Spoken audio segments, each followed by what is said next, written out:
So, Mark, should we start? Yeah, I think we're good to get started. Cool. Okay, so welcome everyone to our reappearance on the online meetup. So we're going to be running these. We'll start trying every 2 weeks and see how we get on. So any feedback you have for us on what you like, don't like, obviously feel free to let us know on the chat. So I'll just quickly go through what we're going to do. So just got a couple of quick announcements before Michael gets started. If you want to follow along with the demo that Michael's going to show, we've got some sandboxes. So these will spin up an instance of Neo4j on AWS for you. So that's at neo4jsandbox.com. And then you can select, you see in the bottom left, the TrumpWorld sandbox, and that will spin up a Neo4j instance with the TrumpWorld dataset loaded in it. We've got a special code for everyone who's attending the meetup to use for our Graph Connect Europe conference, which is in May of this year. So you can see the date on the top, and that's valid until the 23rd of February, and it will give you 50% off. So cool. I'll put that on the chat as well in case you don't remember. But if you're coming, use that code. If you want help with data journalism, or if you're a data journalist and you want some Neo4j help, we've got a data journalism accelerator program. So we've got a link on there, and we'll put that on the chat as well, so you can feel free to register. Okay, so that's a setup. So let's get on to today's talk. So I think some of you have already noticed that we're going to be fielding. We've got a few Neo4j people ready to answer questions on the YouTube live chat on the right-hand side of this. You can also ask us any questions on the Neo4j-online-meetup channel on our Neo4j Slack account. And the way we're going to do this is I'll be answering questions as we go, and then Michael will pause in the middle and we'll collect up any questions that haven't been answered, and I'll field them to Michael, and we'll do the same at the end before we wrap up. And the idea is we'll go until for about an hour. So yeah, that's the plan. Cool. Okay, so over to you then, Michael. Thanks a lot, Mark, for the introduction. Yeah, welcome everyone. I hope we can really revive this tradition of having online discussions, events, workshops, hands-on things. So just let us know either in the channels or drop us an email what you want to see, what you want to hear, what kind of content you prefer, something interactive or something where you get rather presentation. So we're up for everything. Also, if you want to do like EMEA, so ask me anything, things with anyone from Neo4j, then just let us know and we can organize that. Today, I'm kind of excited. So I'm not so excited about the current situation in the US and the whole government setup, but I'm excited on what we can do with that in Neo4j. And so what happened? So the thing that happened was a few weeks ago, 4 reporters that you can see here on the top from Buzzfeed published an initial dataset that they call TrumpWorld. And the TrumpWorld dataset is something that they collected and researched over the course of 2 months. Meanwhile, it's 3 months. It's people and organizations that Trump, his family, his nominees, and other people in his close circles are connected to. So that's a really interesting data set because it shows us also how intricate and varied the connections between people in the current government and a lot of organizations are. So even a lot of organizations that are affected by decisions, for instance, of cabinet members or secretaries of the different departments, which is really interesting. And the nice thing about this is that they didn't just write the article and put like the infographic in here, but they also made the dataset public. So you can see it in here. It's actually a Google Doc that everyone can access. And it's a public Google Doc, so everyone can read it. And you can also download the data as a CSV. They also put the data on GitHub, so the CSVs are also on GitHub. And actually, just yesterday, they updated the dataset again, and now it's more than 2,100 people in the dataset. So it should be interesting to look at that. So if you want to see the Google Doc, it's here. It really looks like this. There are 3 tabs. One, organizations to organizations relationships, and you see like we have organization A, organization B, type of connection, and the sources. So what was the source for this information? And you already see that all the connection names are kind of varied. So you have some kind of straightforward ones like ownership or subsidiary or president or something like that. But you also have some that are really verbose and have a lot of text and information in it. So we'll have to do something about that. And so we have organizations, people organizations, people to organizations, and person-to-person information. So that's actually pretty nice already in a good format that we can use for Neo4j. And so let's get to it. So back then, when we saw the data and did the article, we were happy to kind of follow up this tweet of this guy, Sanchez Castro, who asked us if we can do something similar like in the Panama Papers. And of course, we happily obliged to that. And so today I want to take you through how we imported the data, but don't stop there, but also see what can we do to also integrate other data sets, what kind of queries can we run on that, and kind of enable you to do this, to do the same yourself, so that you're not kind of reliant on us or anyone else to do something like that, but you can, for every thing that you're interested in, any course, any area of interest, you can just pull different data sources, bring them together in a graph, and then start querying them, and with the combined information that you have in your graph, get much more insight out of it than you would usually do.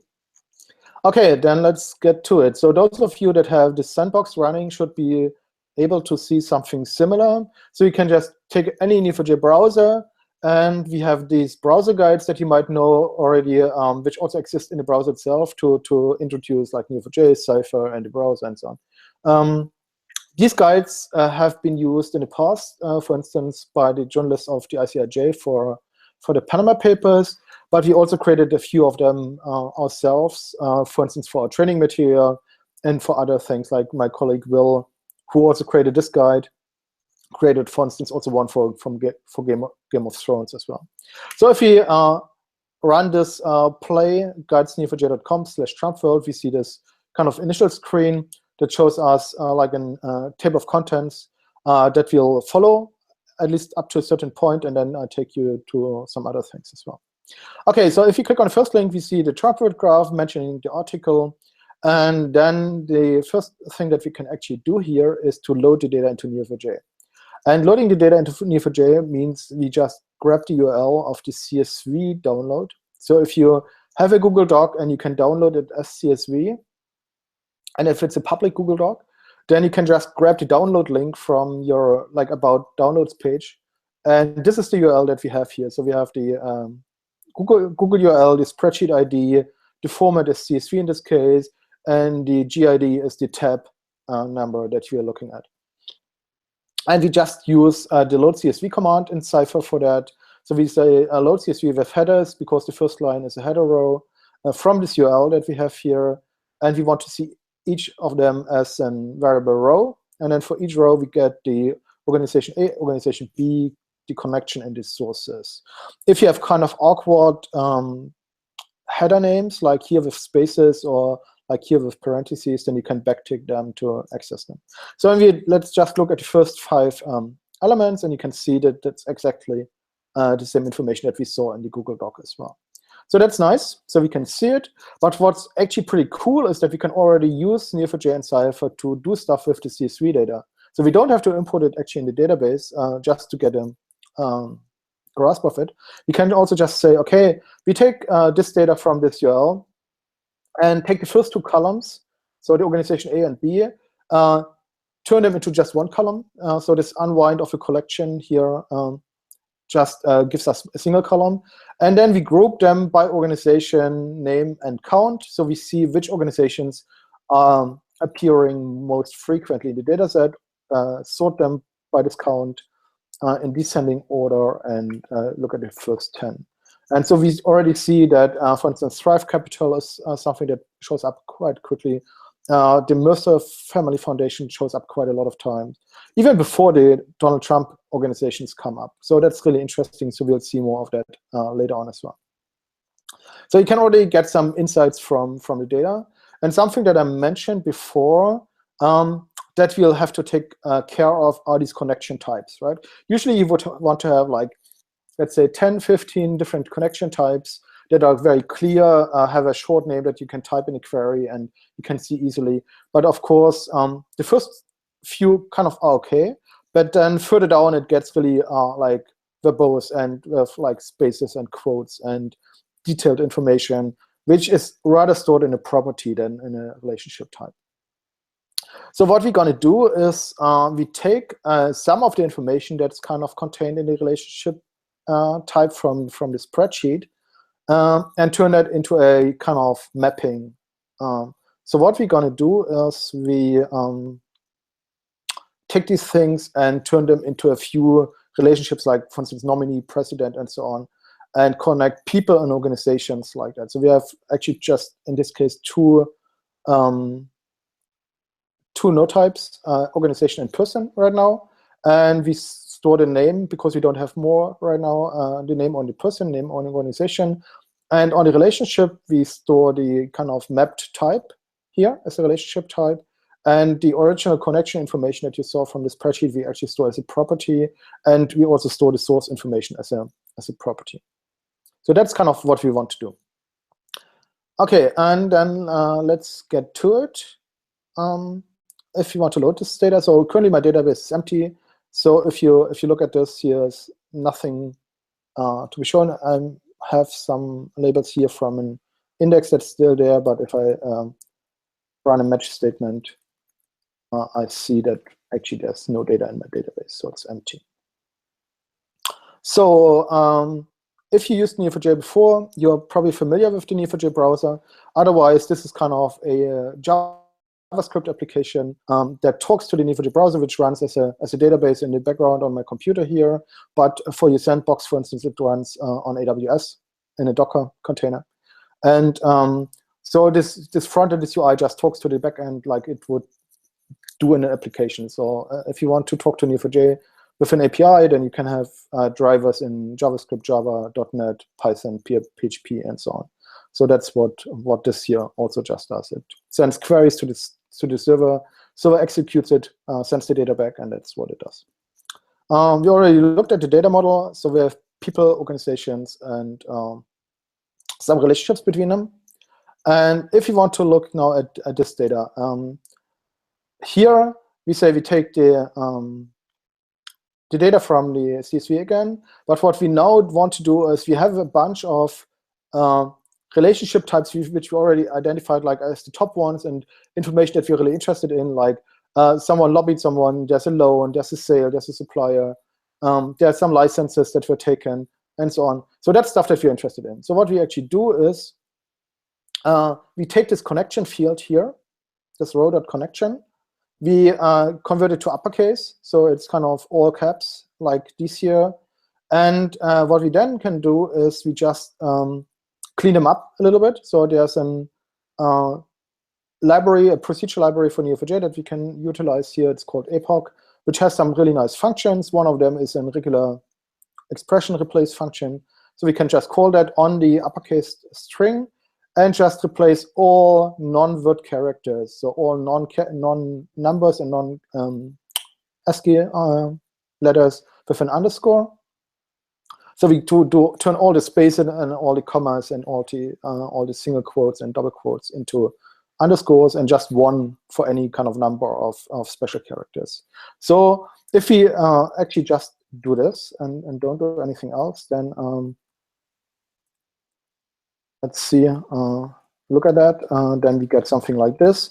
These are our terms that we saw, and this is kind of the type converted. So we have a lot of ownerships here, and here we see one where the spaces are replaced with underscore. So it pretty much already looks like an relationship type in Neo4j. Or here, down here, we have NKA, FKA, which was separated by a slash before, but it was also turned into an underscore. So, and with this information, what we do is we just check if one of our terms here from our terms collection or list is in this contained in this type. So we say when this type contains one of these terms, then we use this term, the first one, that it finds as our relationship type. So it's kind of a mapping of like arbitrary text to a single type. And then we use this type. And if we didn't find one, we actually use the original connection information, uppercase and with underscores as relationship type. And we pull this together. And if we do this and run the whole query, then we see, okay, we have ownership, investor, then here owns collateralized debt, and so on. And so we see we have 317 that actually go to ownership, 90 investors, 54 of this, and so on. And here down here we see that we have 29 of type partner actually, but the actual relationship types are like lots of detailed text. Actually, you can see it better here in this view, in the ASCII table view. There we see, okay, these we wouldn't want to have these kind of this kind of information as relationship type. So we kind of project it to a simpler, easy to type and easy to remember relationship type. Or here down here for the licenses, we just found license in this string, in these two strings, and so we turn this into licenses. So that's just to know. We could also have done it much easier without the mapping. We could just have said, okay, we turn all the organization to organization relationships into unrelated to, or the person to organization like into an involved with, and put the whole connection information just into a property. But with this kind of more detailed information, it gets a bit more interesting. Okay, and this enables us now to actually import the data. What do? We would create a constraint. I already did this. We don't have to rerun this. And to make sure that the organization has a primary key or a unique key on name, so we don't kind of repeatedly insert the same organization.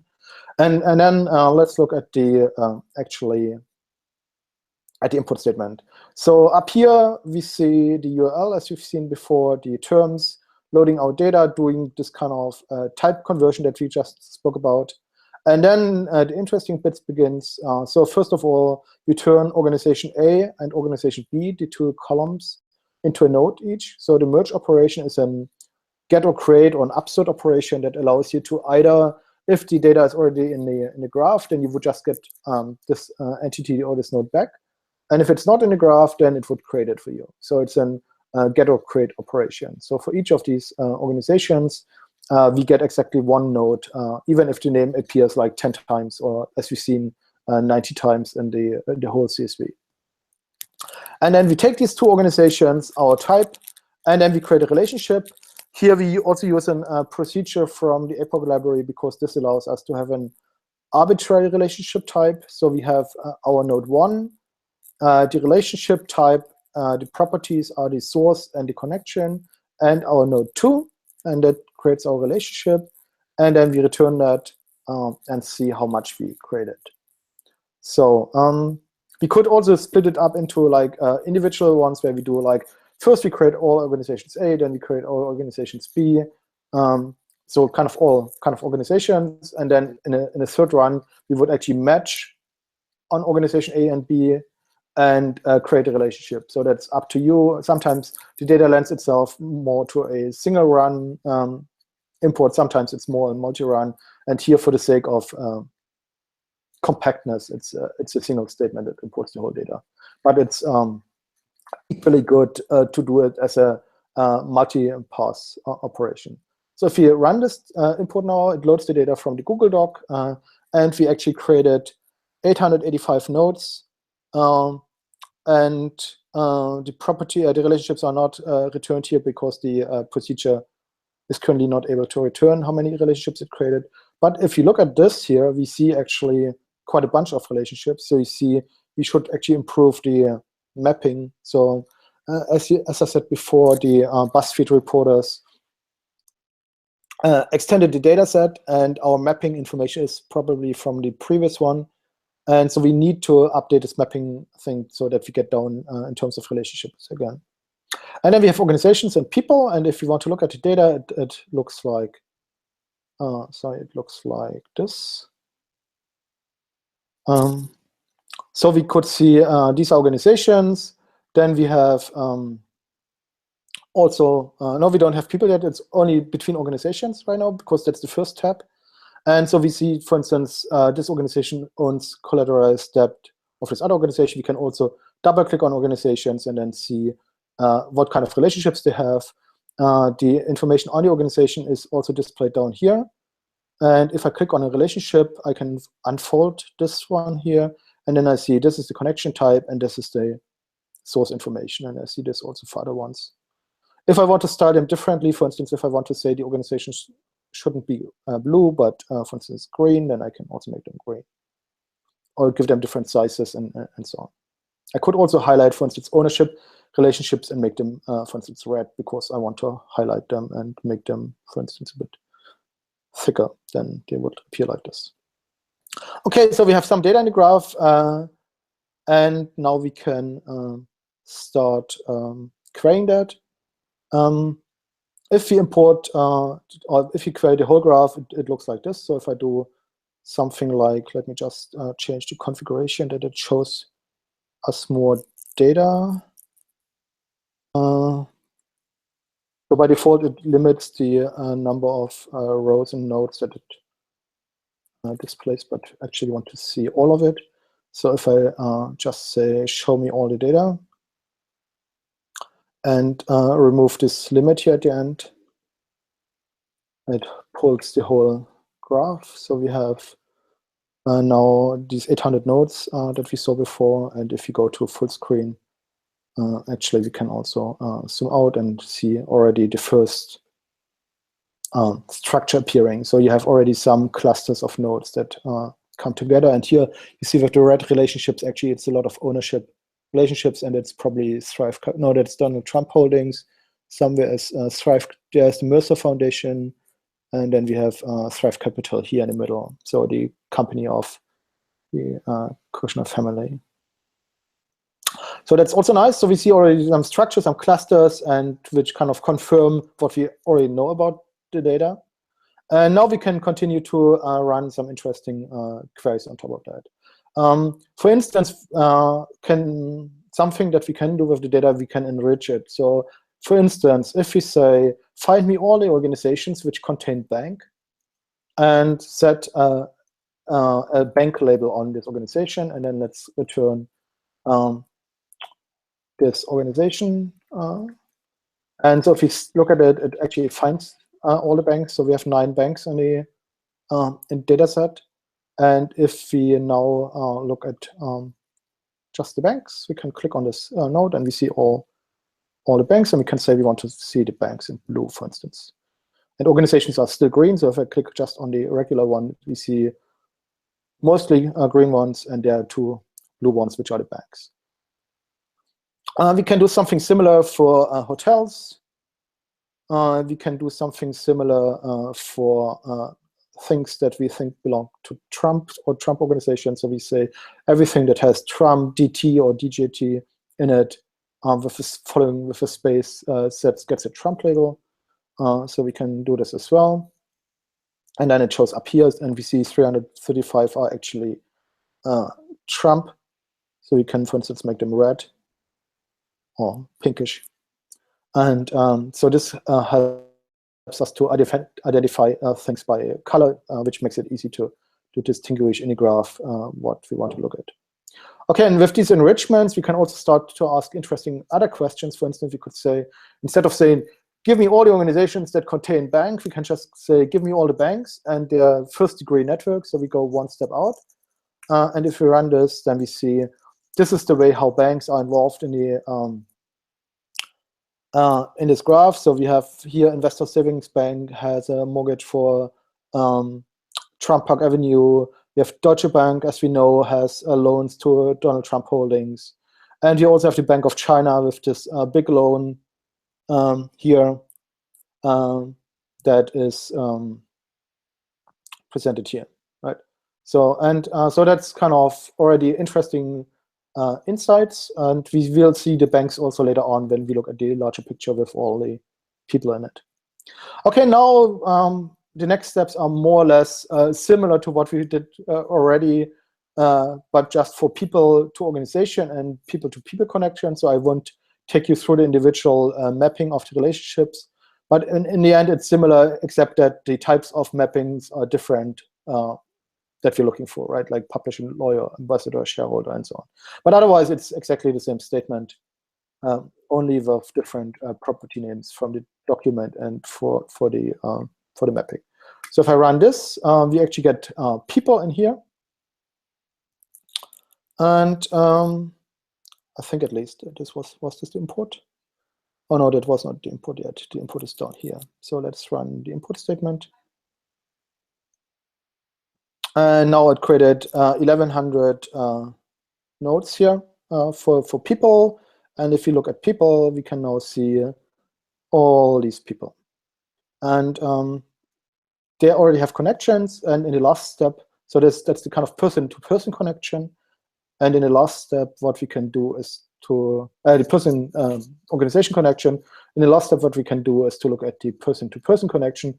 And it's similar, we import this data like this.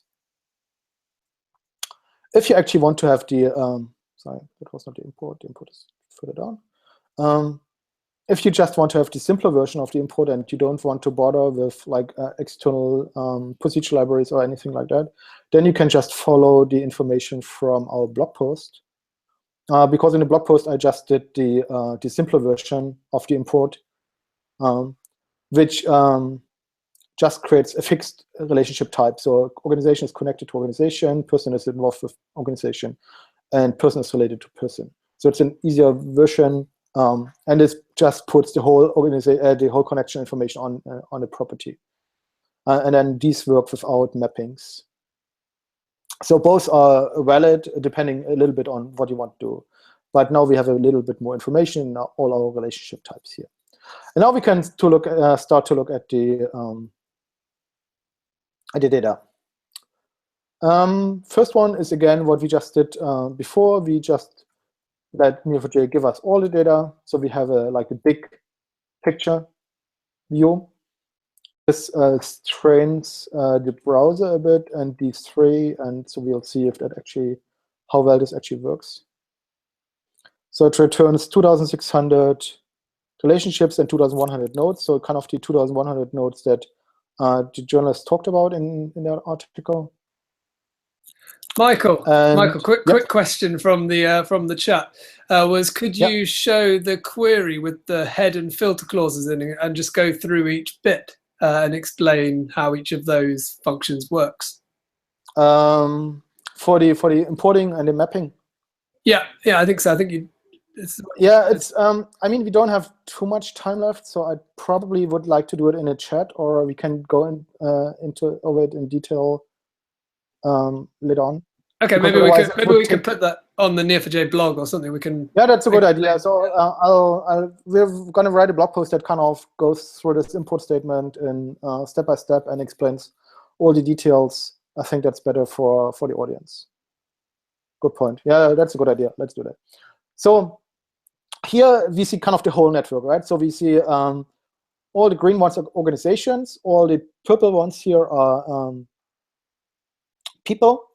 All the red ones are things that belong to Trump, so organizations that have some relationship to Trump. And the blue ones, so if you pay attention, you can spot some of the blue ones here, like the banks, how they are involved. And here in the middle sits Donald Trump.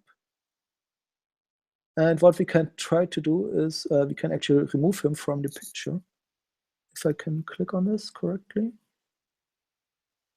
Let me try that.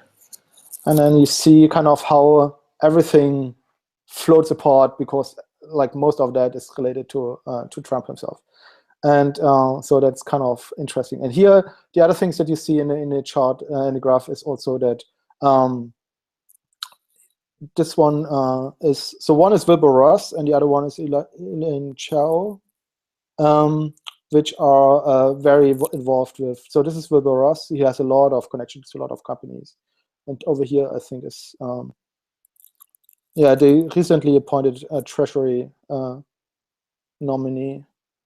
And so we see the people that have a lot of connections to industry already, and other people that don't have. Here we probably have Thrive Capital, yep, with a lot of involvement in lots of different organizations. So we already see something from just looking at the structure of the data, as I said before. But something that we can also do is to say, let's just, for instance, find a person. Let me see, person name.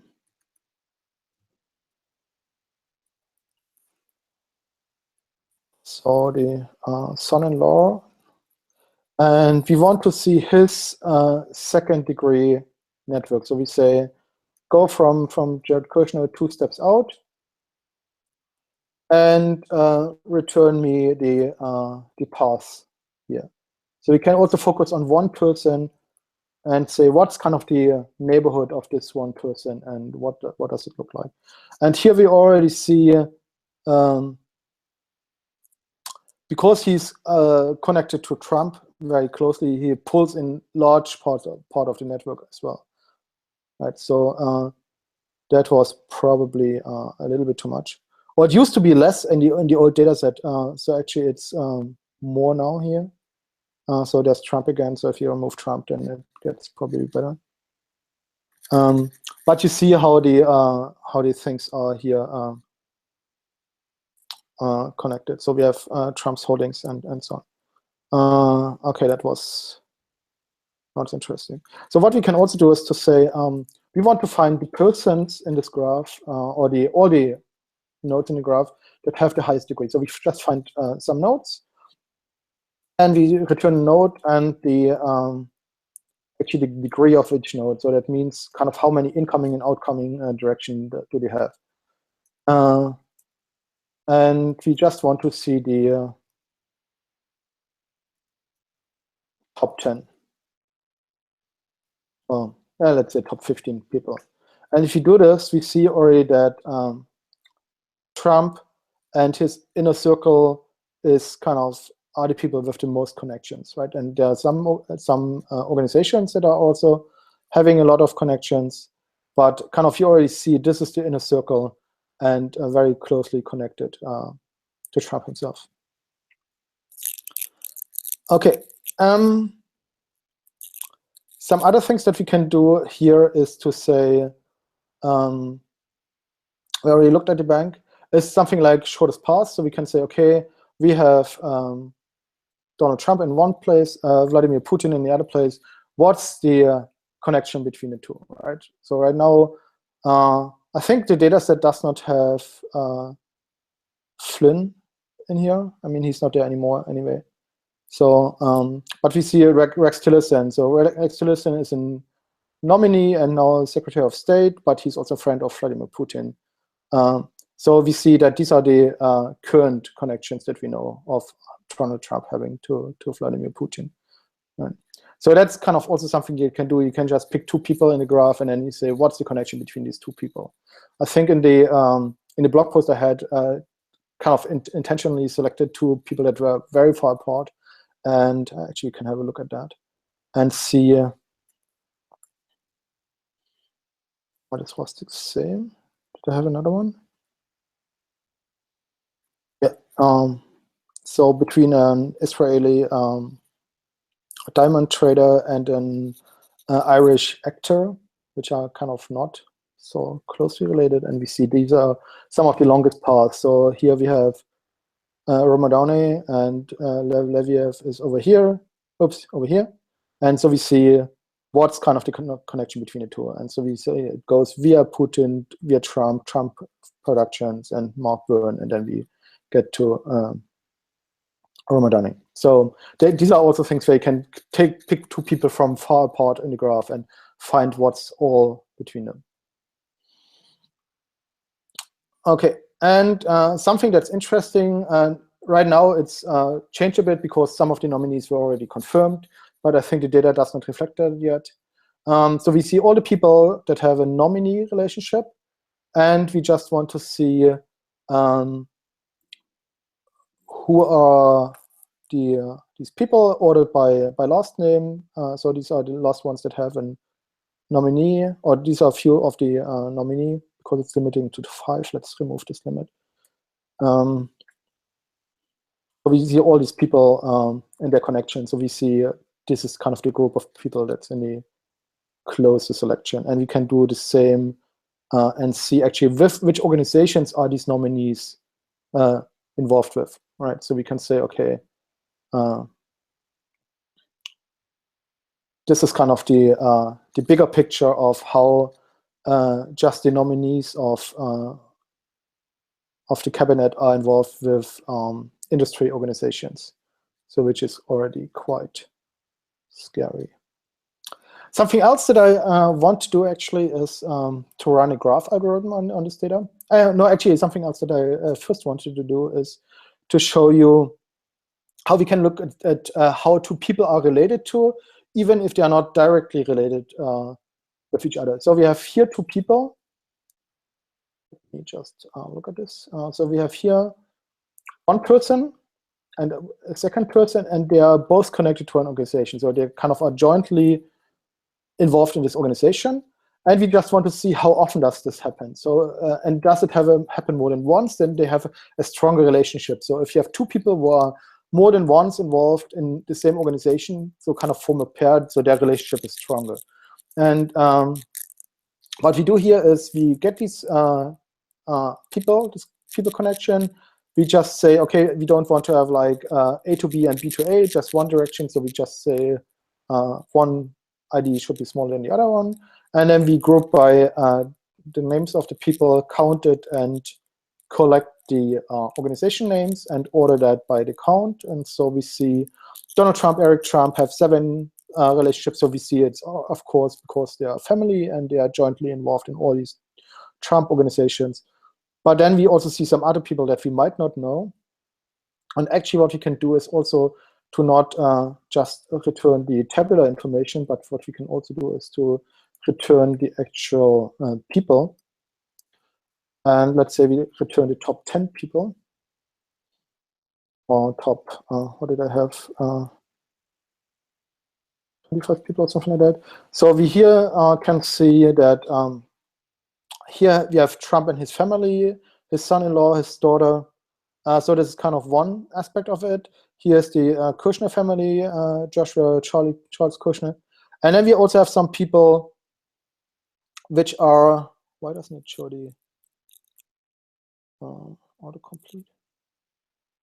So it's missing some data. So we have here some people that are not so obviously visible otherwise, like here, Rona Graf Riccio, and so personally I didn't know her before, so I just, come on. Okay.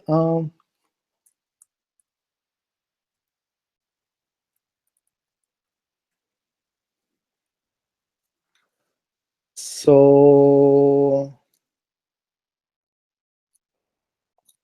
where was she? Oh, I mistyped it probably. Rona Graf. No, I didn't. So she's actually a close member of the Trump organization. So she's actually his assistant and also his spokesperson in many ways. So I'm not sure why I have these kind of. I had better results before that showed me directly the here. Things like that. No, that was not the right one. So there's an article about her as well in the, I think, the Washington Post. So you can also find people that are not obviously part of the well-known organizations that show up with something like that. And so this joint, oh no, I remember, this joint involvement could also be done where I say, okay, I don't care if it's an organization in between or if they're directly related, so they have just one step or 2 steps apart. And this is a query that actually shows us something interesting, and I'll talk about it in a second. So we do the same thing. We have 2 people here, and we say they're either directly connected, so 1 hop apart, or 2 hops apart. But we don't care if it's an organization in between, a person in between, or if they're directly connected. And we just take these people and say, I only want to see people that have more than 2 connections. And then we create a virtual relationship, so a relationship which does not actually exist, but which is just virtual. And with this relationship, we connect these two people and put the count on a relationship. So it's something that actually doesn't exist. And if we run this on this data, then we see here these organizations like Trump family and his people. The Mercers are coming in here as well. Here is the Chow family, and then we have also the Ivanka Trump and her husband. Where are the Kushners? They are also somewhere here. Here is the whole Kushner family. So it's really interesting how by just running a graph query on a graph that has nothing to do with family relations, we can actually get these kind of frequently jointly connected people out really quickly and see them immediately. And now what I want to do actually on this network is to run a graph algorithm. So I want to run PageRank, which is a well-known graph algorithm, on this network. So we take, again, our people here that I just had, and just project them to a virtual graph, and we run this graph algorithm on the virtual graph. Which pulls, runs this statement on Neo4j and takes this person one as source, the other person as target, and the count, so how often they were involved with each other, as a weight. And on this kind of projected graphs, it runs graph algorithm, PageRank, which is like whatever Google does to compute the popularity and importance of pages. So it does not just take like direct relationships into account, but also transitive relationships that determine how important is one node in the graph. So it ran across this data. We have 400 nodes, 70,000 relationships, and so not so many. And we wrote this PageRank property back onto the nodes. So what we can now do is to say we actually we want to see the most important people in this graph, and of course there are probably not so many surprises. And order by n.PageRank descending, limit 10. And if I'm not mistaken, we see the well-known suspects here, but also some other people who have quite a high, oh no, sorry, I have to check where exists n.PageRank. Because non-existent fields, oops, are sorted on top. So here we see that. So we see these are the 10 people with the highest page ranks. Right? So Michael Pomeo is here as well, Dan Coates, Kushner's, Ivanka Trump, and so on. So we see some people that are obvious, but also some people who are not so obvious, but still have a quite high page rank. So if you look at this, we see PageRank going down from 9 to 2 for Dan Coates. So that's also a way of kind of working with this data. Okay, which takes me to like the first half being over. And do we have any questions, Mark, that we want to cover?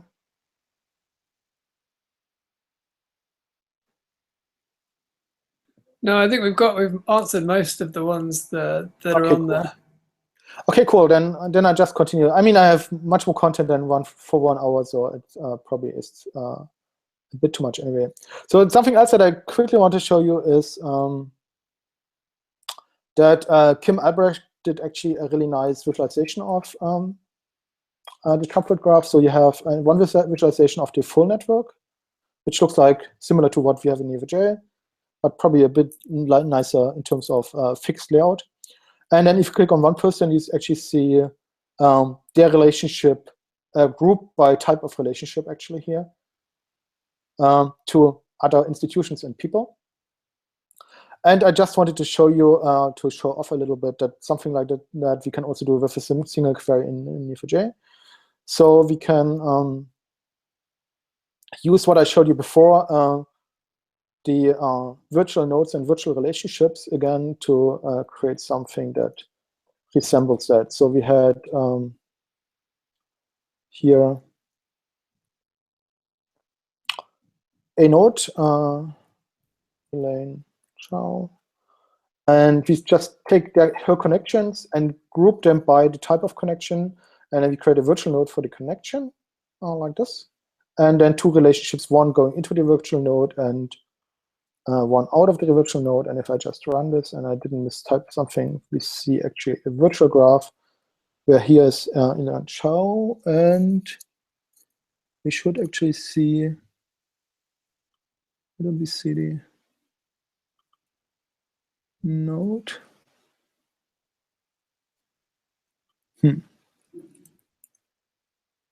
Let's see, what does it look like with Trump casinos? So it did not return the right information as it did before. Relationship, unwind others, we return this, and this. So this worked before, I'm not sure why it does not work now. And I probably won't sort it out now. So that's another thing that we probably want to add to the blog post and that. Okay, the next thing is actually the interesting part. So now we imported the Buzzfeed dataset. But of course, there are lots of other datasets out there that also containing information about Donald Trump's government. So what we did is actually we created a GitHub repository which has a lot of these guides on this information, which also has IPython notebooks for those of you that like to use IPython notebooks in the different directories. And so here the first one is the TrumpWorld import. Then my colleague Will did a blog post on combining TrumpWorld with government contracting data. So there's an open dataset of all the government contracts from usaspending.gov that you can download and import into the graph as well. And then there are also other things like open corporates, which I want to show you, non-profit, so from citizen audit information about non-profit organizations that are in this graph. And littlesys is the Facebook of the top 1%, the unwanted Facebook, of course. So there are lots of pieces in littlesys, and so we can import that data as well. And now we want to look at some of that. But first, there's one problem, of course, with data quality. So you might have seen that some of the names in here have like commas and dots in there and ampersands and stuff like that. And of course, the spelling in each source is different. So what we want to do kind of to start with is to do some cleanup of the names, at least, of organizations. So the way I did it here for this example is actually pretty simple, but you can, of course, go really fancy and go into something like edit distance, fuzzy matching, and things like that. And what you can also do is to use the structure of the data actually to determine if actually two Walter Smith are actually the same person, or if they are different people. And you look at like one person called Walter Smith and the other person Walter Smith, and they actually have the connections to the same organization and to the same other people, then they are very probably the same person. But if you have one Walter Smith that has connections to a completely different part of the graph than the other one, then very probably they're not the same person. So that's also something that you can use, so the graph structure as such, to improve the quality of the data matching.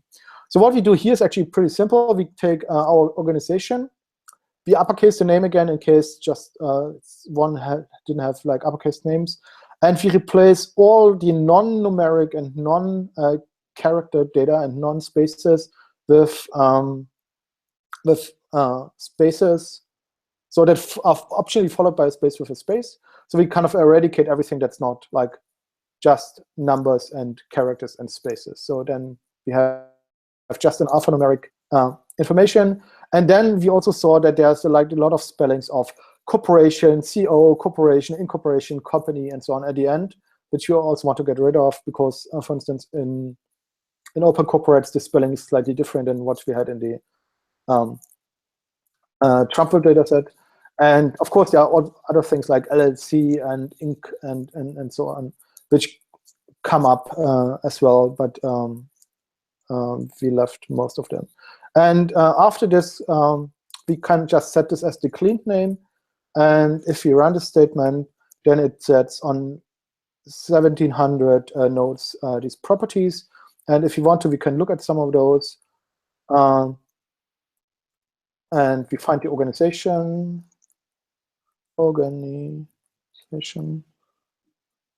return all.name, all.cleaned, limit 100, and organization. And here you see that, for instance, here the dots are missing and things like ampersands are removed and slashes and dashes. Here the slashes, for instance, turned into a space and so on. So it's kind of a normalization of the names. And that's also something that we use right now to do the next cleanup. So Open Corporates has a really interesting data set, or several interesting data sets. So this is an open corporate registry for lots of different data sets. And what they also have is besides just companies, they also have user-contributed groups. And there's one grouping that's kind of interesting to us from Ben Parker, who connected more than 1,000 companies that are related to Donald Trump. And that's actually what we want to use as a first way of enriching our data set. There's also an API call that you can use to get this grouping back as JSON. And so what I did, I just took the JSON, stored it locally to not have to hit the Open Corporates API every time I want to demo this import. And now I can use this JSON file on my disk and first have a look. So what we can do is we say, again, we use this APOC library. We say load JSON. It pointed to an URL. In this case, it's on a file URL, but it could also be an HTTP URL, of course. And we can actually reach into the JSON. So we get the original value out, but then we can do value.results.corporate-grouping.memberships as entry. And then we do a membership entry membership company as company. So and if you look at the JSON here, you see that's kind of the nested structure of the JSON that goes into like results, corporate grouping, memberships, membership source, company, right?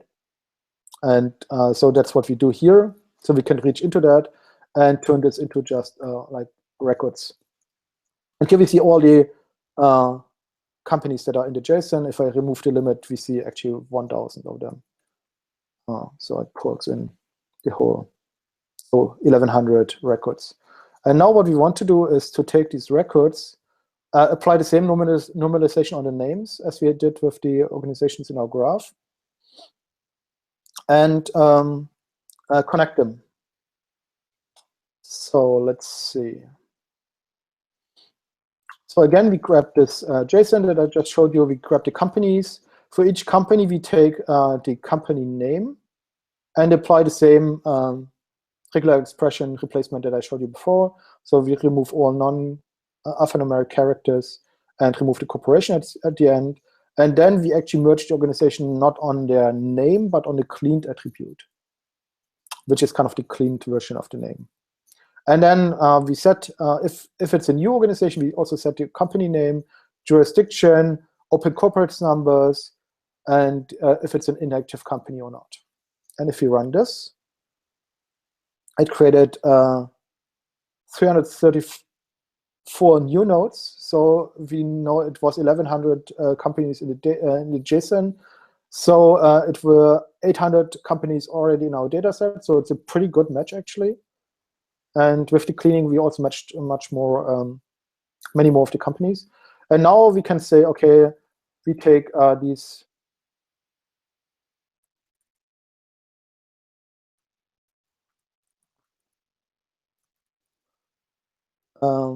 organizations and can look at the open corporate numbers.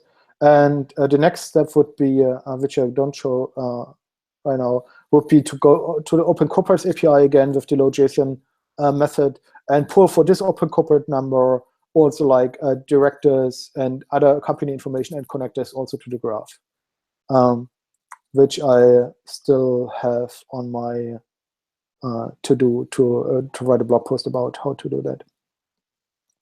And so this is kind of first step of information. So we could pull also other board members of these companies and then have a bigger picture of like all the people involved. And we can also iterate over that and run this like several times. So for instance, for the board members also get their companies and so on.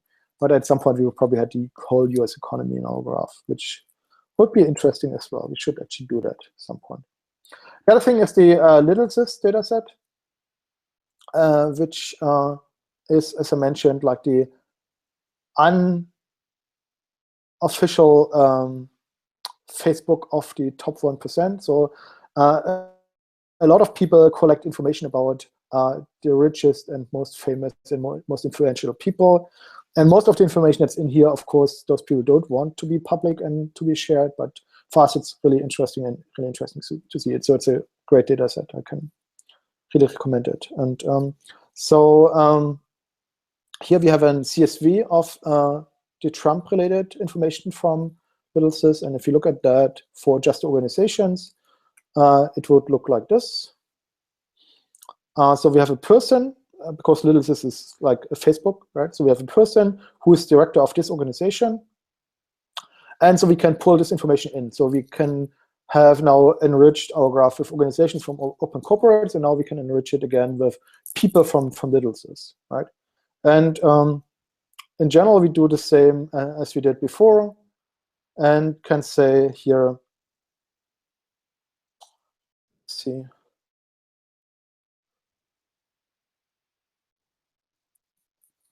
This information, filter out the entities, clean up the entity names, so we can clean up the organization names again. We find this person from LittleSys also in our graph, and then we either create or match this organization. We set the source of the organization to LittleSys, and set the name, perhaps, if we created it anew. And then we call the epoch procedure again to create a relationship, because we actually want to use this rel type attribute that you can see here to create a relationship types of to upper of this. And if I run this, then it creates, let's see, 784 new entries for people relationships, people-company relationships from LittleSys. And so we have more information enriched in the data set again. And that's kind of how we can pull in lots of different sources and then run the queries that you saw in the beginning again and see, did something change, for instance, for the who's connected to whom. Let's see if I can find this joint involvement thing that I showed you here. This is the one with the virtual relationships, where we say, let's see the people that have more than 2 joint involvements and show us those people as a virtual graph. And here we see, if we make this bigger, that we can, here are all the Trump people that are connected, but we also see like Alan Weisselberg, who has 4 connections to Trump and connections to the other people in this group. And then we can start to investigate people that are not as obviously connected to these things, for instance, right?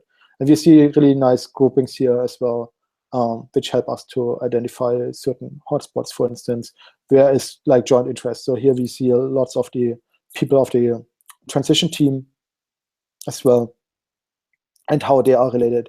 And as we collected the information on how they are related on this virtual relationship, we can actually, oh no, I didn't do it here. But you see how often they are collected, but we could also add the information how they are related here. So you can actually then drill down into like, what these 2 people are related, how are they related, right? Without being kind of overwhelmed by the whole graph, which is now in total, I think around 3,000 something. Michael, I think we're closing in on the hour. Yeah, and so we've done as well with what I wanted to show today. Okay, so just to close, there's a questions probably you can you can answer. So there's a question about how did you go about data cleansing? Do you have the code for that? And just a general question: where is the code if people want to have a look? Good question. So as I said before, we have this GitHub repository, which we also continue to work on. So I just published something today, I think, 4 hours ago. So here's all the code, including the data cleansing and so on, is in here as well. So you can find all this information. It's not as polished as it should be, but it will getting better. And I think we will also use this information to kind of subsequently write blog posts and do presentations and talks about this, and hopefully also pull in more data sources and run some more interesting queries on top of that.